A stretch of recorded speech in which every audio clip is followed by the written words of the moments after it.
우리 함께 신앙 고백하시겠습니다. 전능하사 천지를 만드신 하나님 아버지를 내가 믿사오며 그 외아들 우리 주 예수 그리스도를 믿사오니 이는 성령으로 잉태하사 동정녀 마리아에게 나시고 본디오 빌라도에게 고난을 받으사 십자가에 못 박혀 죽으시고 장사한 지 사흘 만에 죽은 자 가운데서 다시 살아나시며 하늘에 오르사 전능하신 하나님 우편에 앉아 계시다가 저리로서 산자와 죽은 자를 심판하러 오시리라. 성령을 믿사오며 거룩한 공회와 성도가 서로 교통하는 것과 죄를 사하여 주시는 것과 몸이 다시 사는 것과 영원히 사는 것을 믿사옵나이다. 아멘.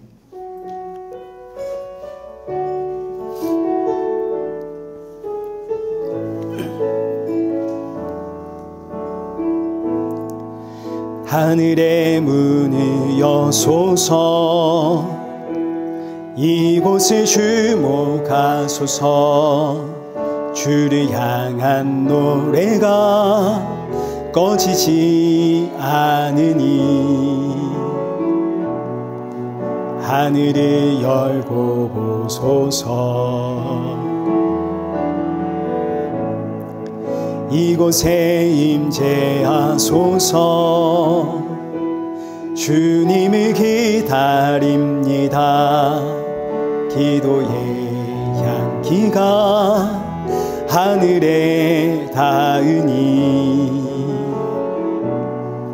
주여 임재하여 주소서 이곳에 오셔서 이곳에 앉으소서 이곳에서 드리는 예배를 받으소서 주님의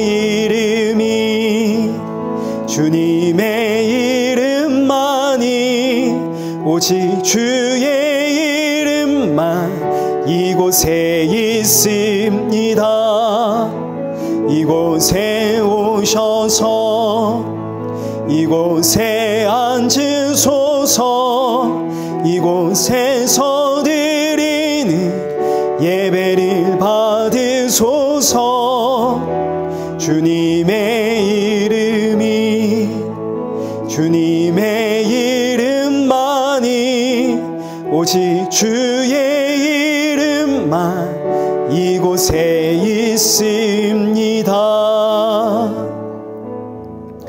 우리 이 시간 예배 앞에 서 있는 내 모습을 다시 한번 돌아보면서 오늘 주시는 이 말씀이 나의 마음의 담벼와 같은 말씀이 되어지도록 나의 마음을 활짝 열어주시고 그리고 함께하는 사랑하는 성도들에게도 새 힘과 위로와 안식의 예배가 되어지도록 이 시간 크신 은혜 부어주옵소서. 예배를 사모하는 마음으로 우리 함께 기도의 자리로 나아가겠습니다. 기도하겠습니다.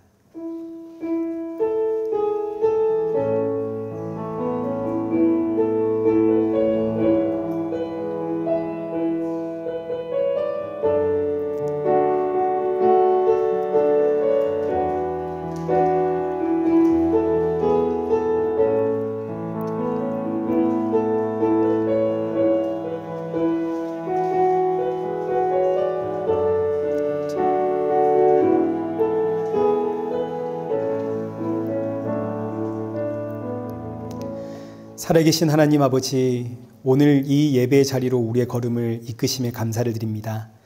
지치고 상한 심령들이 이 자리에 모였사오니 오늘의 예배가 사랑하는 성도들에게 위로와 평안과 안식의 예배가 되어지도록 은혜 부어 주옵소서. 주가 주시는 생명의 말씀 붙잡고 새롭게 시작하는 이 한 주를 살아가게 하시며 날이 가면 갈수록 예수 그리스도의 그 십자가의 은혜와 사랑만이 우리 안에 더욱더 충만해지는 성도가 되게 하여 주옵소서. 예수님의 이름으로 기도드리옵나이다. 아멘.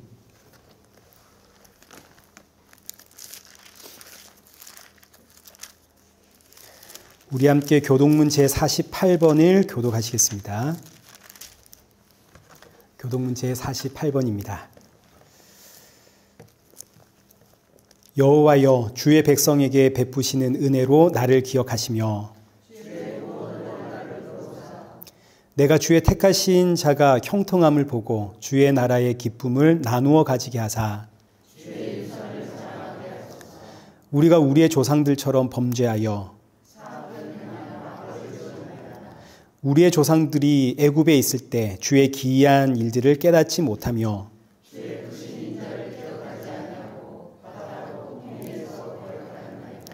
그러나 여호와께서는 자기의 이름을 위하여 그들을 구원하셨으니 이에 홍해를 꾸짖으시니 곧 마르니 그들을 인도하여 바다 건너가기를 마치 광야를 지나감 같게 하사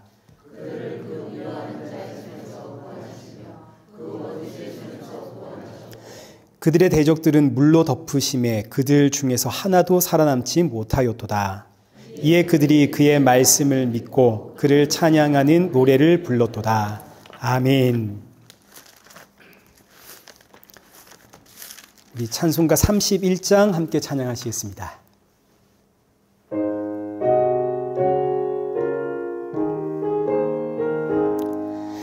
찬양하라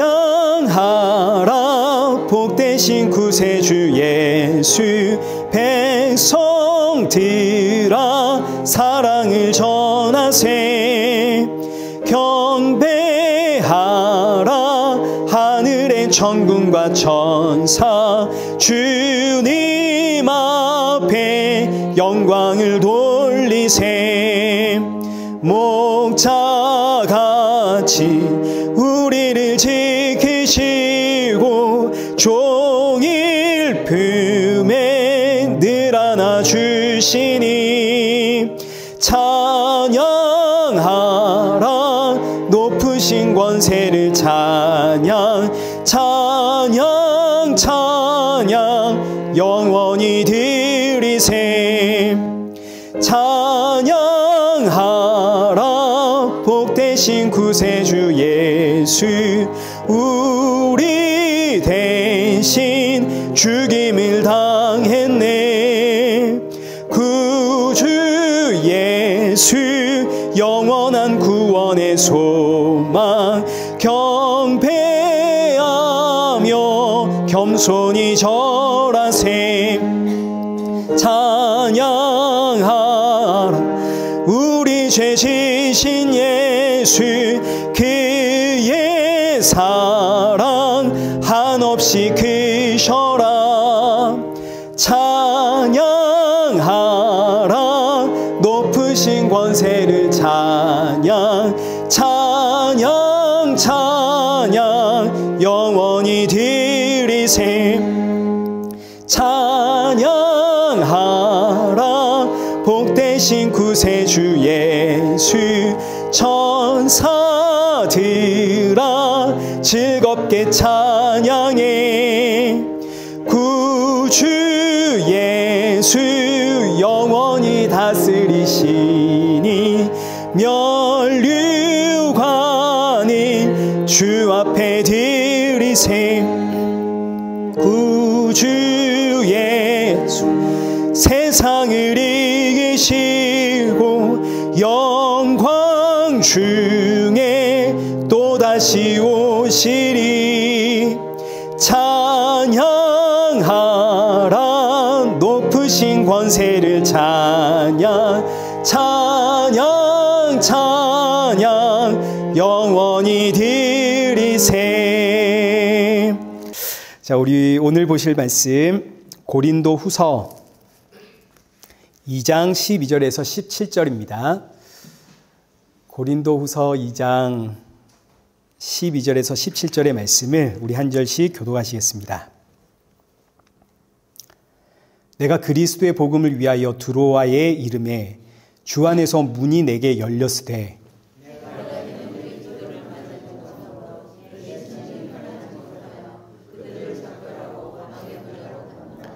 항상 우리를 그리스도 안에서 이기게 하시고 우리로 말미암아 각처에서 그리스도를 아는 냄새를 나타내시는 하나님께 감사하노라.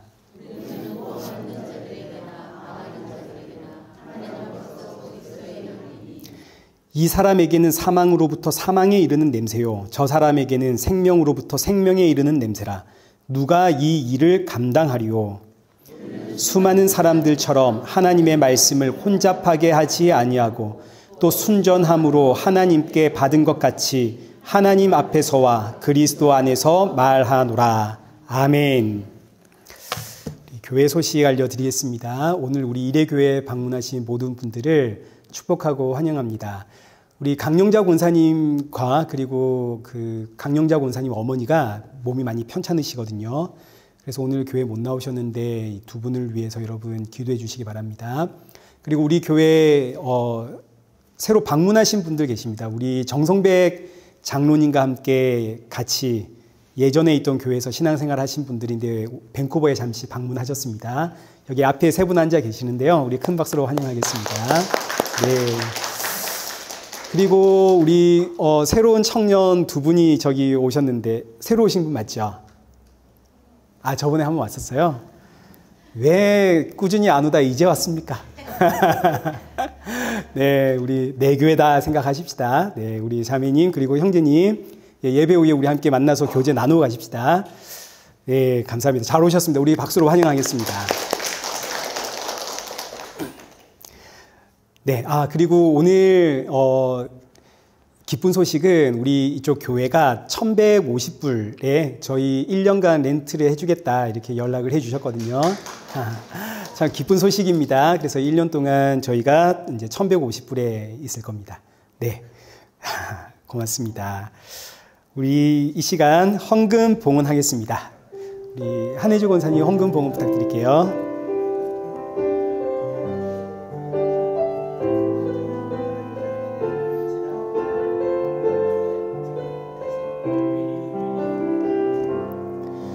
우리에겐 소원이 하나 있네. 주님 다시 오실 그날까지 우리 가슴에 새긴 주의 십자가 나의 교회를 사랑케 하네. 주의 교회를 향한 우리 마음 희생과 포기와 가난과 고난 하물며 죽음조차 우릴 막을 수 없네. 우리 교회는 이 땅의 희망 교회를 교회되게 예배되게 우릴 사용하소서. 진정한 평의 날 임하도록 우릴 사용하소서. 기도하겠습니다. 참 좋으신 하나님, 오늘 우리가 이 예배의 자리에 설 때마다 오직 예수 그리스도의 십자가의 은혜로 이 예배 자리에 설 수 있다는 사실을 잊지 않게 하시고 늘 우리 주와 동행하는 우리 사랑하는 성도들 되게 하여 주시고 오늘의 예배를 통하여 예수님의 생명으로 충만한 은혜 허락하여 주옵소서. 지난 한 주간 우리의 연약함과 완악함 용서하여 주옵시고 새롭게 시작하는 이 한 주는 더 많이 감사할 수 있고 더 많이 찬양할 수 있으며 더 많이 예수님을 닮아가는 우리 성도들이 되어지도록 연단하여 주옵소서. 이 세상의 꿈과 소망과 비전을 두지 않게 하시고 하나님 나라의 소망을 붙잡고 이 땅에서 나그네로 살아가는 성도가 되어지도록 우리의 마음을 붙잡아 주옵소서. 이 시간 사랑하는 성도들 빈손으로 나오지 않고 귀한 예물 준비하였습니다. 이 헌금을 준비할 때마다 날 위해 십자가에 죽으신 예수 그리스도를 기억하며 나의 모든 것 주의 것이고 주님 앞에 드림이 나의 기쁨임을 고백하는 우리 성도들 되게 하여 주옵소서. 예수님의 이름으로 기도드리옵나이다. 아멘.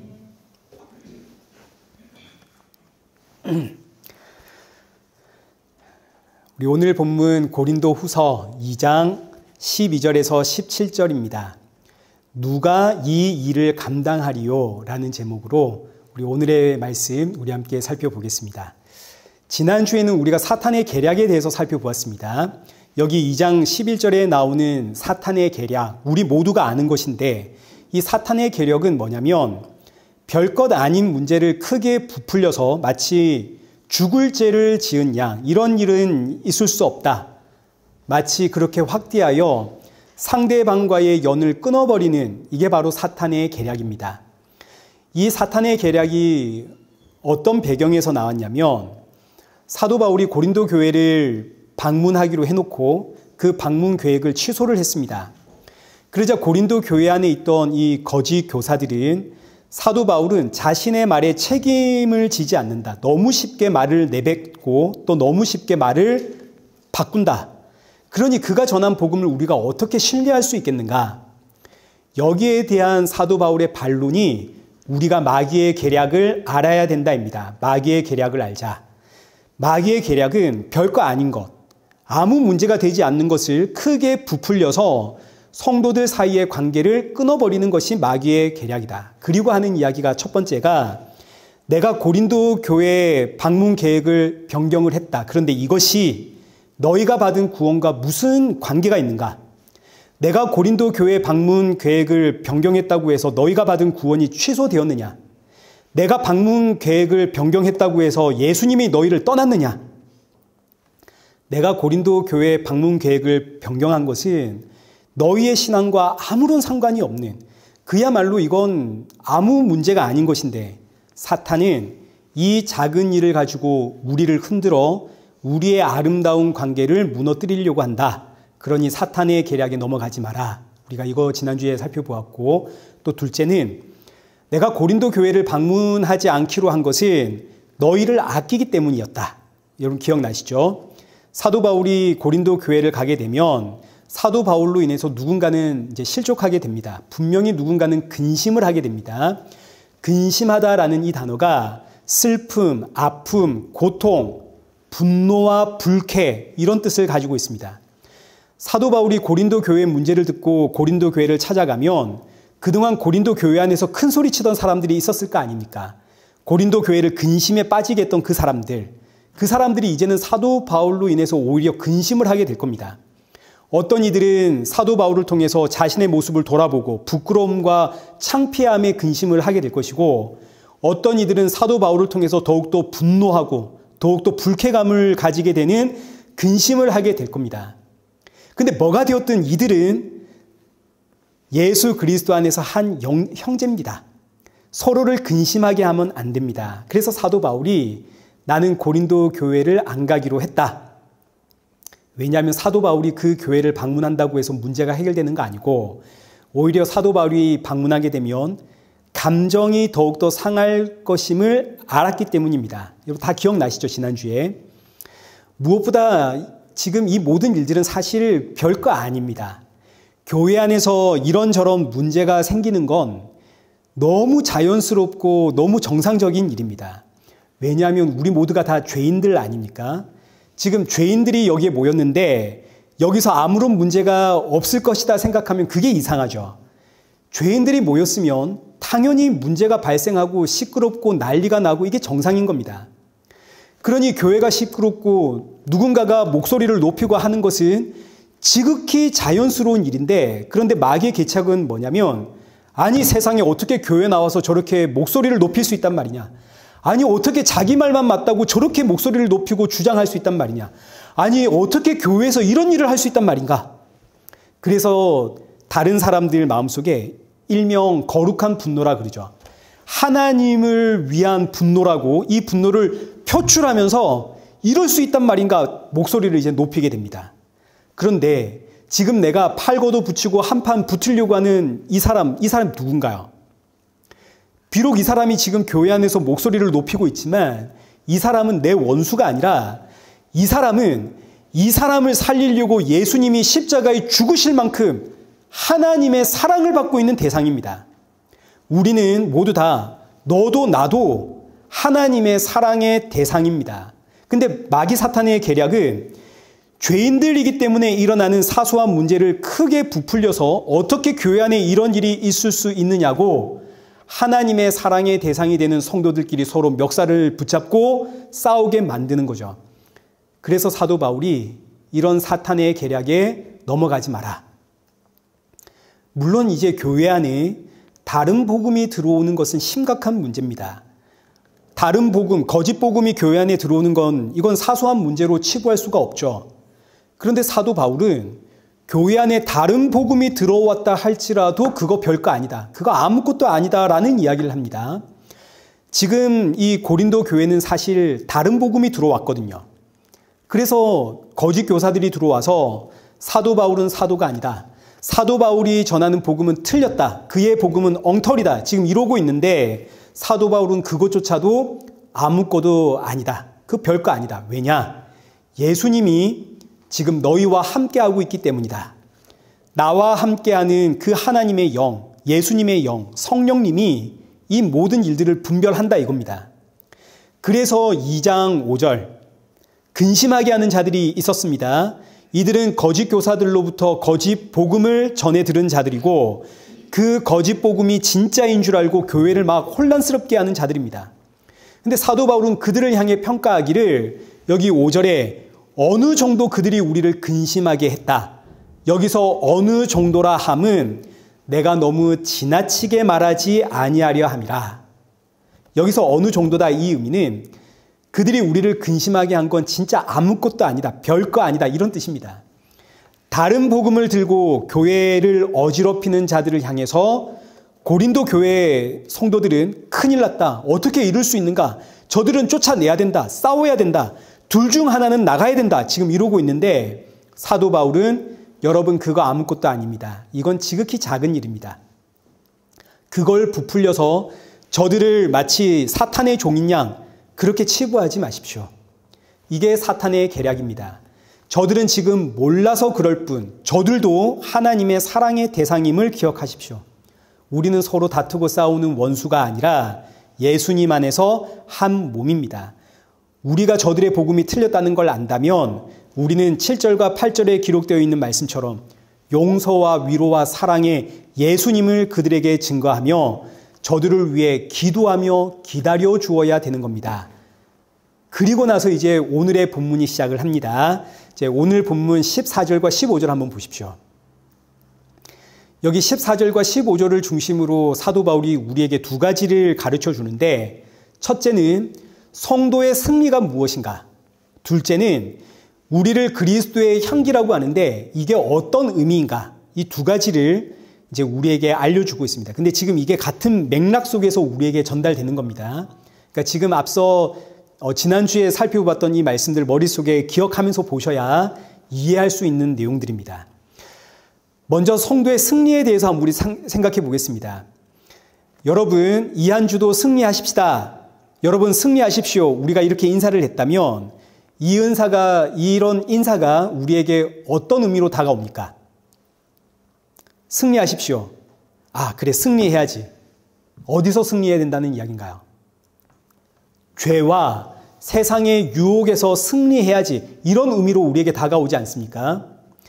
그러나 사실은 죄와 세상의 유혹에서 승리할 수 있는 인생은 이 땅에 아무도 없습니다. 저와 여러분이 죄와 사망에서 승리할 수 있을 만큼 굳은 심지의 사람이었다면 예수님 이 땅에 오실 이유가 없죠. 이 땅의 그 어떤 인생도 세상의 유혹과 내 안에서 터져나오는 죄, 내 안에 자리 잡고 있는 악한 욕망과 이 악한 감정을 지배하고 다스리고 통치하고 승리할 수 있는 그런 사람은 이 땅에 아무도 없죠. 그래서 예수님이 이 땅에 오신 거 아닙니까?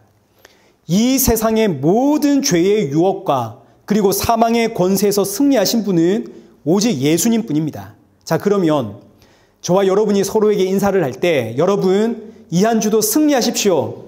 이 의미는 무슨 의미가 되겠습니까? 죄와 싸워 이기십시오. 세상의 유혹에서 이기십시오. 이런 이야기가 아니겠죠.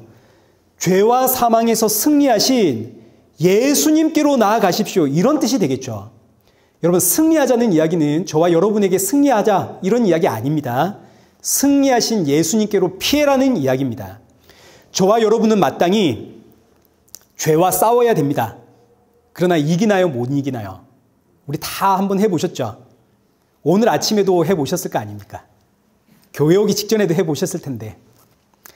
죄와 사망에서 이기는 분은 오직 예수님 뿐입니다. 그러니 그 예수님께로 피해서 예수님 안에 숨는 것이 저와 여러분의 승리가 되는 겁니다. 승리하십시오. 예수님께로 피하라는 이야기죠. 자, 이걸 이제 오늘 본문에서 사도 바울이 어떻게 표현하냐면 이제 12절부터 한번 보겠습니다. 내가 그리스도의 복음을 위하여 드로아에 이르매 주 안에서 문이 내게 열렸으되 내가 내 형제 디도를 만나지 못하므로 내 심령이 편하지 못하여 그들을 작별하고 마게도냐로 갔노라. 사도 바울이 복음 증거하기 위해서 드로아라는 지방에 갔습니다. 근데 이 드로아라는 지방에 갔더니 세상에 주 안에서 전도의 문이 활짝 열렸습니다. 그냥 사도 바울이 복음만 전하면 되는 겁니다.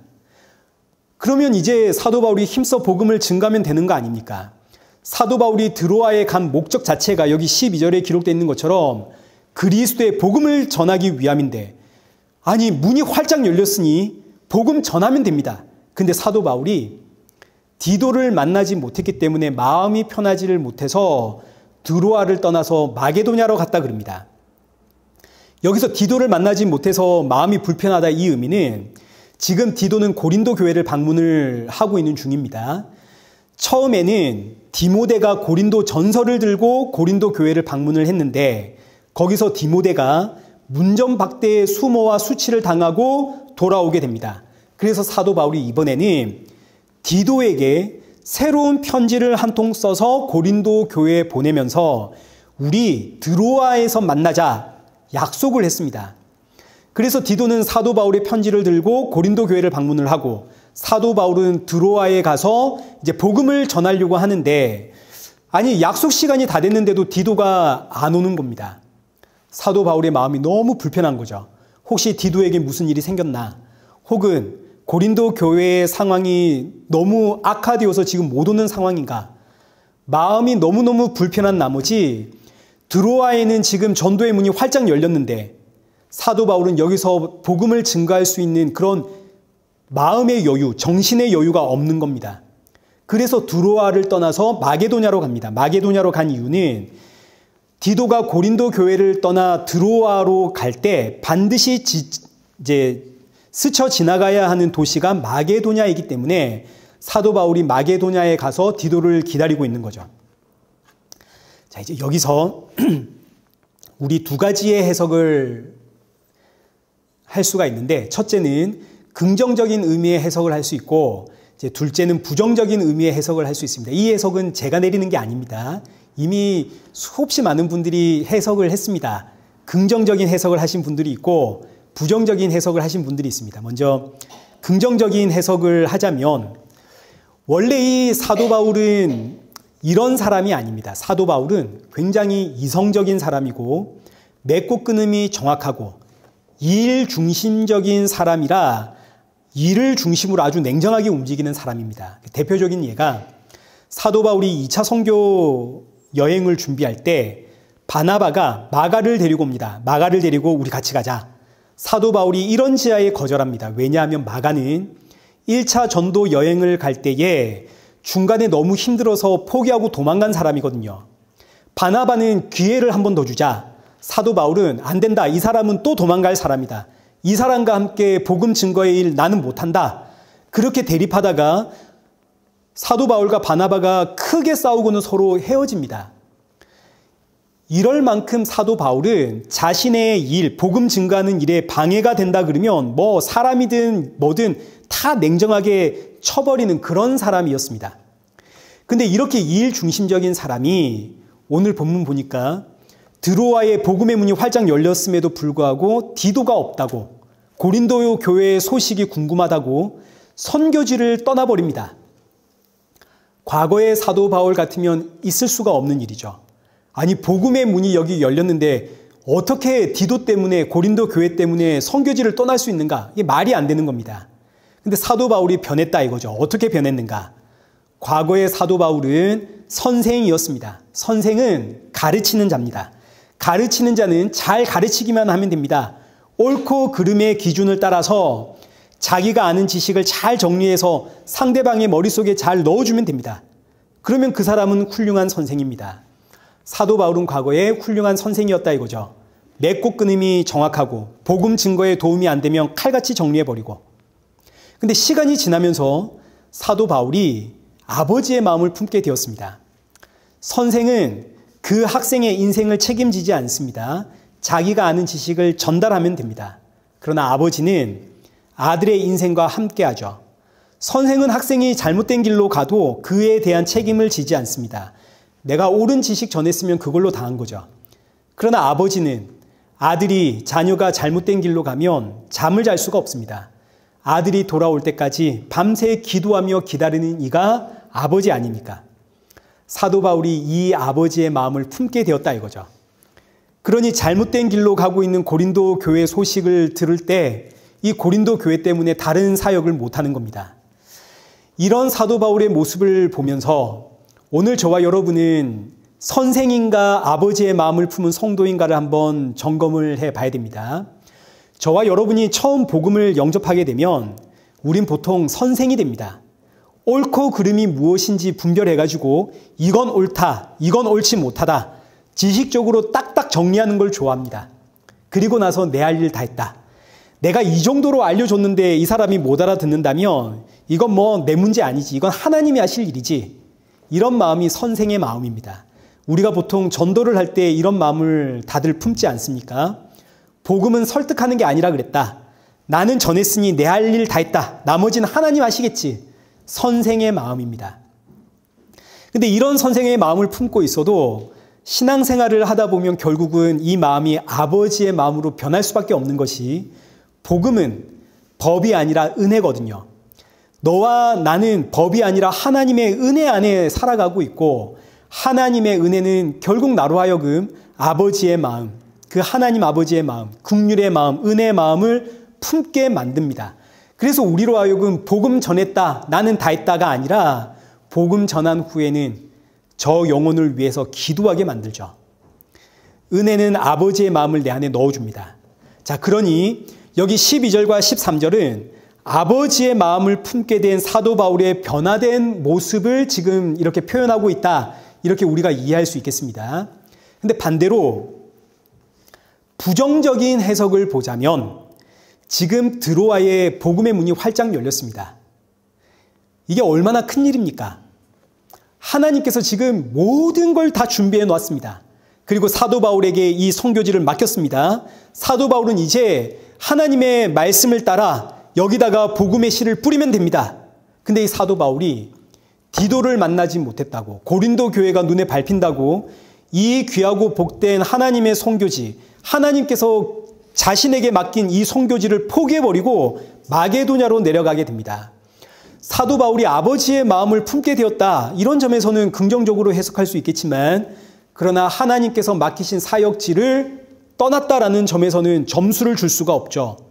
지금 드로아에는 천하보다 귀한 영혼이 아니 단 한 명만 있어도 거기서 목숨 다해 선교를 해야 될 터인데 한 명이 아니고 수백 수천 명의 영혼들이 사도 바울을 통해서 그 복음을 듣고자 하는 상황에서 그 자리를 떠났다는 건 이건 사실은 말이 안 되는 겁니다. 앞서 사도 바울이 말하지 않았습니까? 고린도 교회 너희 안에 근심하게 하는 자들이 있지만 그거 아무것도 아니다. 왜냐? 예수 그리스도가 너희와 함께하고 계신다. 그러니까 고린도 교회는 뭐가 됐든 예수님이 함께하는 교회고 드로아는 지금 하나님의 말씀을 들어야 되는 교회입니다. 그럼 어디가 더 중요합니까? 누가 봐도 드로아가 훨씬 중요한 곳이죠. 드로아는 예수님이 누구신지 그 예수님을 듣고자 하는 이들이 귀를 쫑긋 세우고 사도 바울을 바라보고 있는데 사도 바울은 고린도 교회에 걱정된다고 그 선교지를 버리고 떠났습니다. 이거는 아무리 이해를 하려고 해도 이해가 안 되는 내용입니다. 사도 바울이 무조건 잘못한 겁니다. 자, 그러면 여기 12절과 13절은 사도 바울이 자신의 연약함, 자신의 실패, 그 실패, 선교 실패에 대한 이야기를 여기다가 의도적으로 기록해 두었다라고 볼 수 있는 겁니다. 사도 바울의 자신의 실패와 자신의 치부를 드러낸 구절이 여기 이제 12절과 13절이 되는 거죠. 사도 바울은 지금 고린도 교회를 양육하고 목회하는 일에 실패를 했습니다. 그 결과 그 일이 선교지까지 영향을 미쳐가지고 하나님께서 사도 바울에게 맡기신 드로아에서의 선교를 포기하게 되었습니다. 한마디로 사도 바울은 모든 사역에서 실패를 하고 말았습니다. 자, 그런데 이어지는 14절을 이제 한번 보십시오. 14절. 항상 우리를 그리스도 안에서 어떻게 했다고요? 이기게 했다고요. 사도 바울이 갑자기 승리를 이야기를 하는 겁니다. 나는 승리했다. 나는 실패한 적이 없다. 하나님은 항상 나를 그리스도 안에서 승리하게 하셨다. 아니, 지금 사도 바울이 12절과 13절에서 자신의 실패에 대한 이야기를 하고 있지 않습니까? 나는 드로아의 복음의 문이 활짝 열렸지만 마게도냐로 도망간 사람이다. 나는 사역에 실패했다. 근데 결론은 어떻게 나냐면, 그런데 나는 실패하지 않았다. 나는 승리했다. 나는 성공했다. 아니, 어떻게 지금 이런 결론이 날 수 있는가? 이 구절들을 이해하기 위해선 이 구절 뒤에 감추어진 배경을 알아야 됩니다. 지금 고린도 교회에서 거짓 교사들이 사도 바울을 공격하고 있는데, 어떻게 공격하고 있냐면, 사도 바울의 선교를 한번 봐라. 사도 바울의 선교 중에 성공한 게 뭐가 있냐? 그는 항상 매 맞고 다니고 헐벗고 굶주리고 감옥에 갇히고 아무런 열매를 맺지를 못했다. 어디를 가도 환영받지를 못하는 사람이 사도 바울이다. 사도 바울이 진짜 사도라면, 그가 정말 하나님의 일을 하는 사람이라면 이런저런 고난이 없어야 되는 거 아니냐? 어디를 가든 대접을 받고 존경을 받고 사람들한테 사랑을 받고 하는 일마다 형통하고 그래야 되는 거 아니냐? 이게 지금 거짓 사도들의 주장입니다. 이에 대해서 사도 바울이 12절과 13절을 통해서 맞다. 너희들의 말이 맞다. 나는 어디를 가든 사역에 실패했다. 드로아의 복음의 문이 활짝 열렸음에도 불구하고 나는 내 마음이 편하지 못하다는 이유로 마게도냐로 떠난 사람이다. 나는 참으로 모질하고 못난 사람이다. 그러나 세상이 볼 때는 내가 못났고 내가 실패한 자로 보일지 몰라도, 그러나 나는 실패한 적이 없다. 난 언제나 승리했다. 왜냐하면 성도의 승리란 누구에게로 가는 거라고요? 성도의 승리란 누구에게 가는 거라고요? 예수님께로 가는 거거든요. 예수님께 피하는 게 승리거든요. 사도 바울이 비록 나는 고린도 교회 목회를 실패했지만, 그러나 이로 인해서 나는 더욱더 예수님을 찾게 되었고 더욱더 예수님께로 피했고, 그 결과 고린도 교회 안에 있는 성도들도 예수님을 찾기 시작했고 예수님께로 피하기 시작을 했고, 세상의 눈으로 볼 때 나는 목회에 실패한 사람이지만 믿음의 눈으로 보자면 나는 승리했고 고린도 교회도 승리했고 결과적으로 고린도 교회 목회도 승리했다. 왜냐하면 우리 모두가 다 예수님께로 피했기 때문이다. 사도 바울이 지금 이거 이야기를 하는 겁니다. 그래서 다시 여기 14절, 항상 우리를 그리스도 안에서 이기게 하시고, 누가? 하나님이. 내가 어떤 상황, 어떤 환경, 어떤 문제 가운데 있든지 하나님은 항상 나를 예수님께로 피하게 하심으로 나에게 승리를 주었다. 이런 이야기입니다. 이 말씀이 어디로 연결되냐면 고린도후서 1장 9절과 연결되는 겁니다. 우리는 우리 자신이 사형 선고를 받은 줄 알았으니 이는 우리로 자기를 의지하지 말고 오직 죽은 자를 다시 살리시는 하나님만 의지하게 하심이라. 세상이 볼 땐 나는 사형 선고 받은 사람입니다. 실패했다는 이야기 아닙니까? 세상의 눈으로 볼 때 나는 분명히 실패한 인생인데, 하나님은 이를 통해 나로 하여금 죽은 자를 다시 살리시는 하나님, 그 예수님께로 인도하셨습니다. 그 결과 세상의 눈으로는 나는 분명히 실패한 사람인데, 믿음의 눈으로 보니 나는 실패한 사람인가요? 승리한 사람인가요? 승리한 사람이죠. 난 구원받은 사람 아닙니까? 나는 예수님께로 피한 사람입니다. 그런데 여기서 다시 여기 14절 말씀을 보시면 항상 우리를 그리스도 안에서 이기게 하시고, 여기서 이기게 하시고라는 이 단어를, 이 문장 자체를 원어로 직역을 하게 되면 개선 행렬에 참여시켜 주시고, 이런 뜻입니다. 그러니까 이 문장을 다시 번역을 하자면 항상 우리를 그리스도 안에서 개선 행렬, 승리의 행렬에 참여시켜 주시고, 이제 의미가 더욱더 분명해지는 거죠. 저와 여러분이 예수님께로 피하면 예수님은 우리를 예수님의 그 승리의 행진에 참여시켜 주신다 이겁니다. 그러니까 예수님께로 피한 자는 전부 승리자입니다. 예수님의 그 승리의 행진에 내가 참여하게 되니까요. 동시에 예수님의 그 승리의 행진에 참여하게 된 사람은 자연스럽게 예수님 자랑할 수밖에 없겠죠. 내가 지금 이 자리에 서서 승리를 맛보는 건 예수님 때문 아닙니까? 그러니 예수님께로 피하여 승리를 맛보게 된 성도는 예수님을 자랑할 수밖에 없고, 이것을 여기 14절 하반절에서 우리로 말미암아 각처에서 그리스도의 냄새를 나타내게 하는 하나님께 감사하노라 라고 표현을 한 겁니다.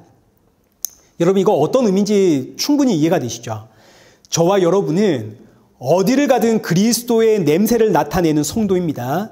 자, 그런데 보니까 우리를 예수님께로 인도하는 분도 하나님이시고, 예수님께로 피하게 하심으로써 우리로 하여금 그리스도의 냄새를 풍기게 하는 분도 하나님이십니다.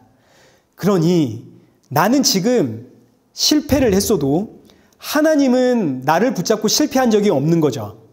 나의 실패를 통해서 예수님께로 인도하고 예수님 아는 냄새를 풍기게 하시니 성도에게는 사실 실패라는 게 없는 겁니다.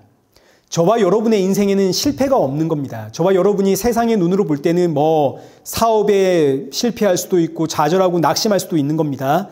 그러나 이 모든 걸 통해서 하나님은 우리를 예수님께로 피하게 하시고, 예수님께로 피하게 되었다면 이게 저와 여러분에게는 승리 아닙니까? 승리. 이 땅에 이거보다 더 큰 복은 없죠. 세상이 볼 때는 실패했을지 몰라도 성도는 실패가 없습니다. 여러분 마음속에 꼭 기억해 넣으십시오. 저와 여러분은 실패가 없는 인생입니다. 우리에게는 승리만 있을 뿐입니다. 왜냐하면 우리는 항상 어디로 가니까요? 예수님께로 가니까요. 자, 그런데 이제 문제는 15절과 16절입니다. 우리 15절과 16절을 함께 읽겠습니다. 시작. 우리는 구원받은 자들에게나 망하는 자들에게나 하나님 앞에서 그리스도의 향기니 이 사람에게는 사망으로부터 사망에 이르는 냄새요, 저 사람에게는 생명으로부터 생명에 이르는 냄새라. 누가 이 일을 감당하리요? 자, 지금 이게 어떤 이야기냐면 앞서 14절에서는 항상 우리를 그리스도 안에서 이기게 하시고, 이 말씀이 승리의 행진에 우리를 참여시켜 주시고 이런 뜻임을 우리가 배우지 않았습니까? 자, 지금 이 당시는 군대가 전쟁에서 승리하고 돌아오면 그 돌아오는 때를 맞춰서 이제 그 나라의 주요 도시에서는 향을 피웁니다. 온 도시가 향내로 진동하게 될 때 이제 나라에서 승전보를 알리는 거죠. 우리가 승리했다. 그러면 도시 안에서 향내를 맡은 사람들은 승리의 기쁨을 가지고 당당하게 돌아오는 그 군인들의 행진을 보기 위해 도시 밖으로 나가게 됩니다. 그럼 이제 또 군대는 도시를 향해 가까이 나아갈수록 도시에서 풍겨오는 향내를 맡게 됩니다. 그러면 전쟁에서 승리한 군인들은 이 향내를 맡는 순간, 아, 드디어 전쟁이 끝났구나. 우리가 승리해서 고향에 돌아왔구나. 군인들에게는 이 향내가 승리의 향기가 되는 거죠. 내가 살았다라는 생명의 향기가 되는 겁니다. 자, 그런데 반면에 전쟁에서 승리한 군대는 그냥 돌아오지 않습니다. 제일 앞에는 승리한 장군이 앞장을 서고 그 뒤에는 장병들이 따라오고 맨 뒤에는 전쟁에서 획득한 노략품과 전쟁에서 패한 전쟁 노예들이 이제 맨 뒤에선 따라오게 됩니다. 그러니 당연히 포로로 끌려오는 사람들도 도시에 다가올수록 향내를 맡을 거 아닙니까? 이들에게 향내는, 아, 이제 내 인생 끝났구나. 나는 저기 가면 죽는구나. 죽음의 향기가 되는 겁니다. 여기 15절과 16절이 그 이야기입니다. 저와 여러분이 그리스도를 아는 냄새를 풍기는 그리스도의 향기입니다. 내 주변의 사람들은 이 향기를 맡을 때 누군가는 생명의 향기로 맡을 것이고 누군가는 죽음의 향기로 맡게 될 겁니다. 모든 사람이 좋아하는 향기는 없습니다. 사실 우리는 사람들 앞에서 좋은 사람이 되고 싶은 욕망이 있습니다. 착한 사람이 되고 싶은 욕망. 이게 교회 다니는 사람들 안에서는 훨씬 좀 더 강하게 드러나는 욕구입니다. 그래서 그리스도의 향기가 되십시오 이러면 이걸 윤리 도덕적으로 생각을 해서 세상보다 더 착하고 더 정직하고 더 성실하고 남들이 하기 싫어하는 굳은 일 내가 도맡아 함으로써 예수님의 향기를 풍겨내야지 이런 생각을 하게 됩니다. 그러나 성경은 단호하게 아니라 그럽니다. 성경이 말하는 그리스도의 향기는 예수 천국 불신 지옥입니다. 오직 예수님께만 구원이 있습니다. 오직 예수 그리스도만이 구원자입니다. 이 복음의 선포를 그리스도의 향기라고 하는 겁니다.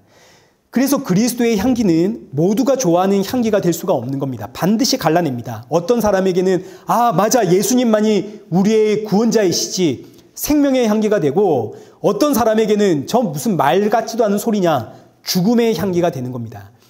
저와 여러분이 착하게, 성실하게, 정직하게 이렇게 살아가는 것은 사람이라면 누구나 마땅히 그렇게 해야 하는 윤리 도덕인 것이지, 여러분, 이건 그리스도의 향기를 내는 것과는 아무런 상관이 없습니다. 윤리 도덕적으로 착하게 선하게 사는 것과 그리스도의 향기가 나는 것을 혼동하면 안 되는 겁니다. 자, 그런데 문제는 저와 여러분이 지금 그리스도의 향기를 풍기고 있는가? 이제 이게 문제가 되는 겁니다. 이 당시에 승리의 향기는 도시에 살고 있는 사람들이 피워내는 겁니다. 승리한 군대는 도시에서 풍겨 나오는 향기를 맡는 거죠. 근데 오늘 본문에서 보면 저와 여러분이 그리스도의 향기인데, 근데 지금 저와 여러분이 어디에 있는가를 보십시오. 저와 여러분은 저기 어디 도시에 있는 게 아니라 여기 14절에 기록되어 있는 것처럼 저와 여러분은 지금 예수님의 개선 행렬에 있습니다. 승리의 행렬, 이 안에 저와 여러분이 위치하고 있는 거 아닙니까? 그런데 여기 안에서도 우리가 어디에 위치해 있는가를 또 생각해 보십시오. 제일 앞에는 장군이 섭니다. 그 다음엔 군대, 마지막은 전쟁포로. 자, 저와 여러분의 위치는 어디입니까? 일단 장군은 아니죠. 장군은 예수님 아닙니까? 그럼 이제 우리가 장군은 아니다. 그럼 이제 우리는 군대인가요? 군대 아니죠. 우리가 어떻게 군대가 되겠습니까? 예수님께서 죄와 사망에 싸울 때 우리 함께 그 죄와 사망과 싸웠나요? 아니면 우리는 그 예수님을 붙잡아 십자가에 달았나요? 우리는 예수님을 십자가에 단 사람들 아닙니까? 그러니까 저와 여러분은 죄와 사망의 편이었다고요.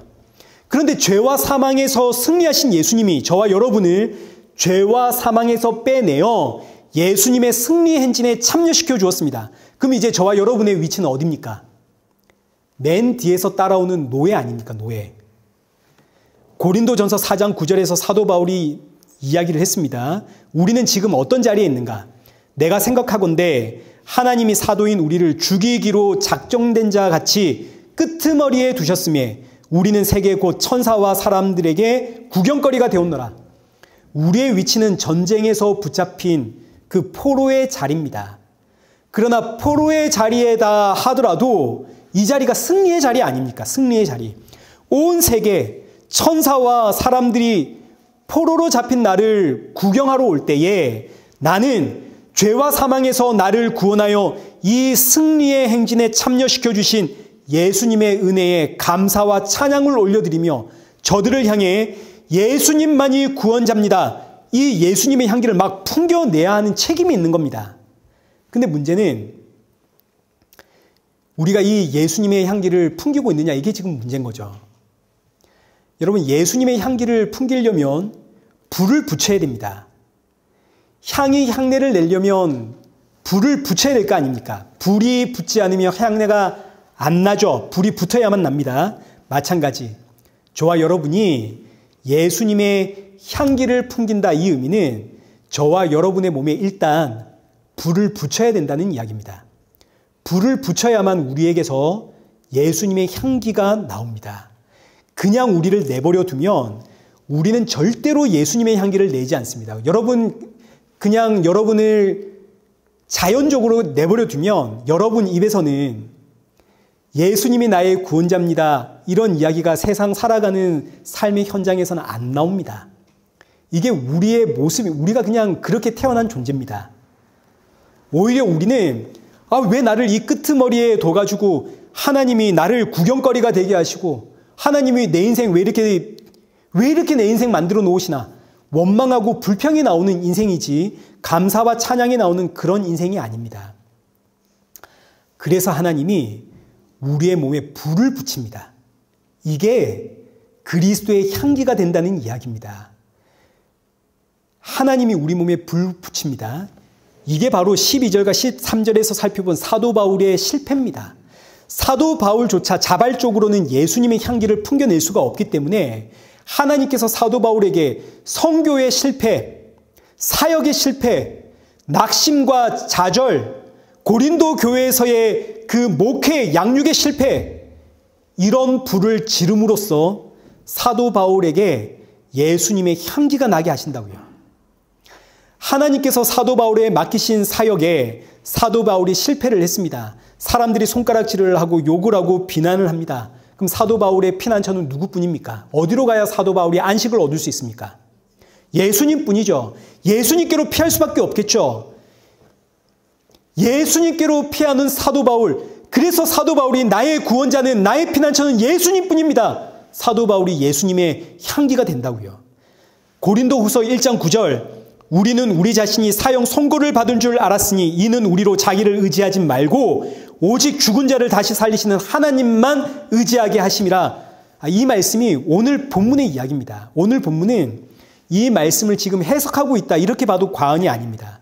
저와 여러분이 자발적으로는 예수님의 향기가 될 수 없기 때문에 불을 질러서 마치 사형 선고를 받은 것 같은 실패와 아픔을 통해서 예수님 찾아가게 하심으로, 첫째는 지금 내 자리, 내 위치가 어디인지를 확인시켜 주십니다. 내 자리는 어딘가요? 나는 지금 대단히 잘난 사람이 아니라 나는 포로의 자리에 서 있는 사람입니다. 나는 죄와 사망의 편에 서서 예수님을 십자가에 못 박았는데 예수님이 그런 나를 붙잡아 와가지고 승리의 행진, 행렬, 이 자리에 우리를 세워주신 겁니다. 얼마나 감사한 일인가요? 그러니 이 사실을 안다면 성도는 교만해질 수가 없죠. 내가 높은 자리에 가려고 할 수도 없겠죠. 내가 감히 영적인 어떤 높은 자리에 서가지고 성도들을 향해 이래라 저래라 목소리를 높일 수가 없다고요. 왜냐하면 난 예수님을 못 박은 죄인이니까요. 둘째, 하나님께서 나를 불태우지 않으면 나는 예수님의 향기를 뿜어내지를 못하는 죄인임을 깨닫게 하십니다. 그래서 하나님께서 때를 따라 나를 불로 태우시는 겁니다. 나를 실패케 하시고 나를 절망케 하시고, 그러나 사실은 실패와 절망이 아니라 이를 통해서 승리를 주고자 하시는, 예수님께로 피하게 하심으로 예수님의 향기를 풍기게 하시는 하나님의 은혜고 하나님의 사랑입니다. 그런데 이런 이야기에 누가 아멘 할 겁니까? 이런 이야기에 누가 아멘 할 거냐고요. 그래서 여기 16절 하반절이 이렇게 끝이 나는 겁니다.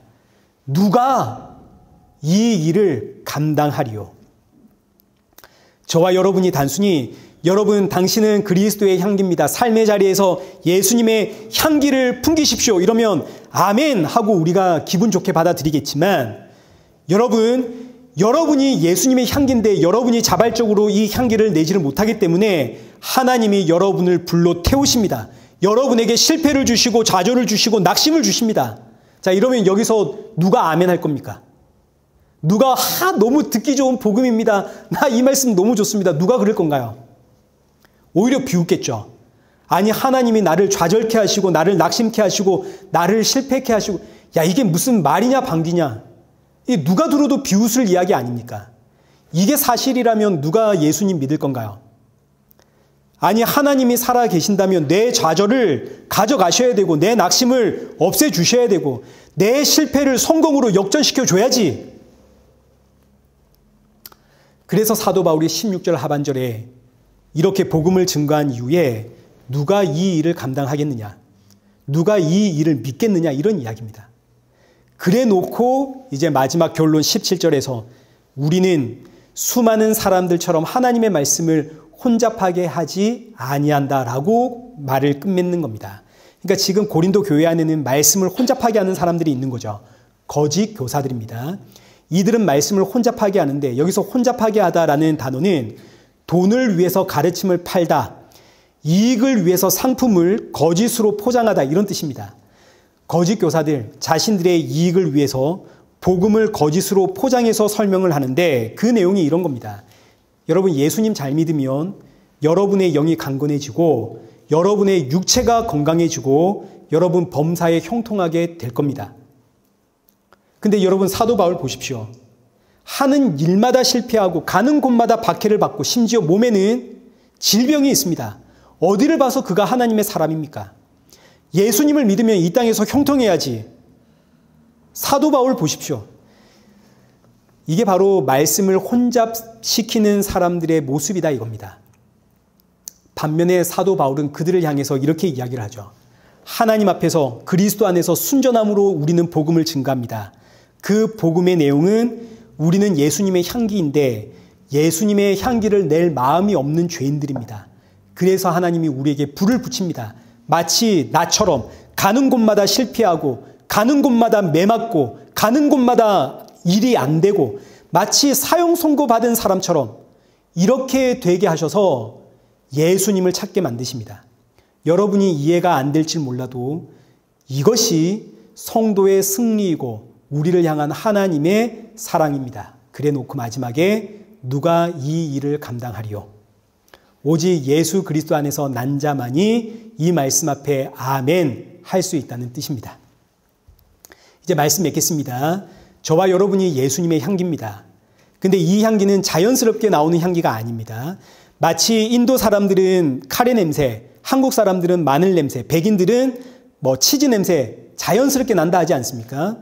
그러나 예수님의 향기는 자연스럽게 나올 수가 없는 향기입니다. 왜냐하면 우리는 우리의 생각과 우리의 주장이 워낙에 강한 죄인들이기 때문에 가만히 놔두면 내 향기가 나오지 예수님의 향기가 절대 나오지 않습니다.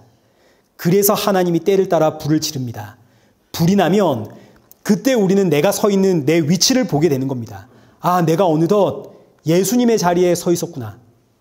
불이 나야만 예수님은 예수님의 자리에, 나는 나의 자리에 옳게 자리매김을 할 수 있는 겁니다. 동시에 불이 나야만 세상을 향해 저 세상만을 바라보며 달려가고 있던 내가 정신을 바짝 차리고 예수님께로 피하며 예수님의 향기를 뿜어내기 시작하는 겁니다.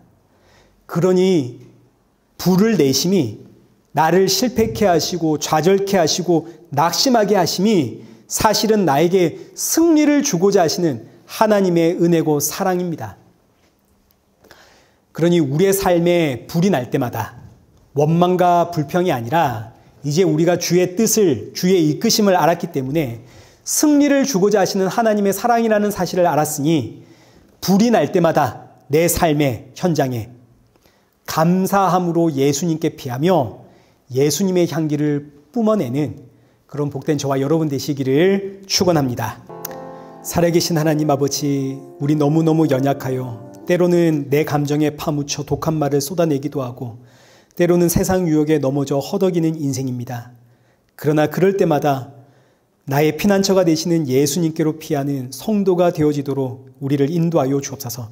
주님 앞에 피할 때 뻔뻔해져도 괜찮습니다.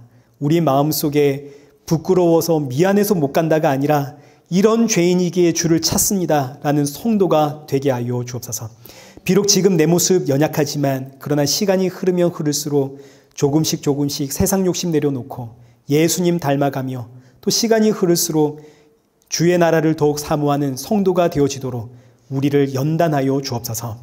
우리 사랑하는 성도들의 가정과 일터와 그리고 우리 일회교회가 예수님의 사랑으로 충만한 가정과 일터와 교회가 되게 하여 주옵소서. 예수님의 이름으로 기도드리옵나이다. 아멘.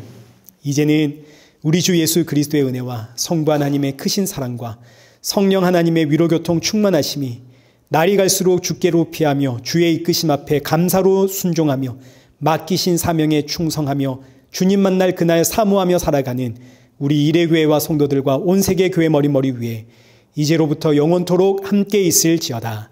아멘.